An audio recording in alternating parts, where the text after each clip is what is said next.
scared. Something happened, Dad. Something bad.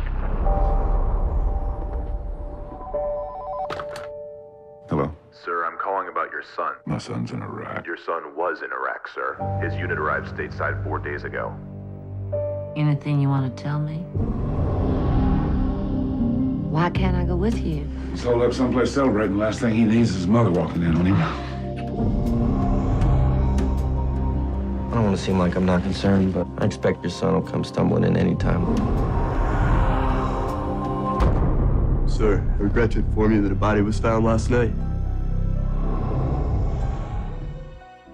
One of the mantras over the past several years, among American people has been, I support the troops. But this one kind of indicates there are ways that we're not supporting the troops. Everyone who says let's support the troops actually means let's support the war. Not everyone, but most of them. And those are two very different things. I'm yet to meet a veteran who is pro-war. I've met many vets who go off and they'll lay down their life for us, but they're not pro-war. What they're for is they're very patriotic, and they want to do their very best for us, and they'll lay down their lives for us if we ask them to. That deserves support. We're not hearing them. We're not looking at them. We're not listening to anything that makes us uncomfortable. We don't want to know. And I would just encourage all those people that were so eager to send the troops to be as eager to bring them into this, once they're home, into a situation where they can survive.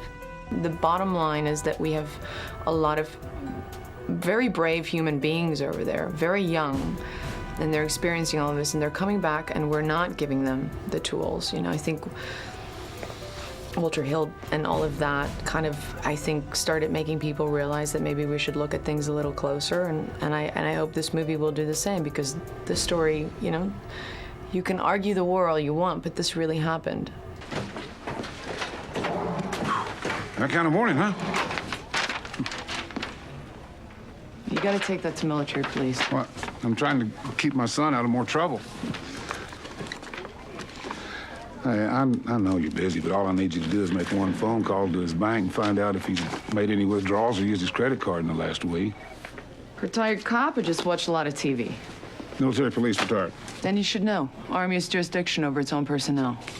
I'm sorry, I hope you find your son. Hey, I don't know what you think your job is, but if it's anything like mine was, it's to roll up drunks, twiddle your thumbs, not ask too many questions. But my son has spent the last 18 months bringing democracy to a shithole and serving his country. He deserves better than this. We need to start asking the real big questions. And as you watch these kids come home, you have to ask yourself the real big question that comes off in a sometimes cold or alienating manner from the front page of your newspaper or your editorial page of your newspaper. We're trying to ask the big question within a dramatic context so that it becomes more personal and more emotional.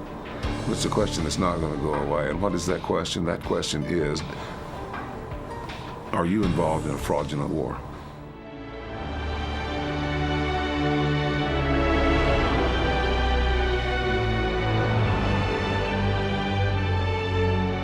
Yes, for my help.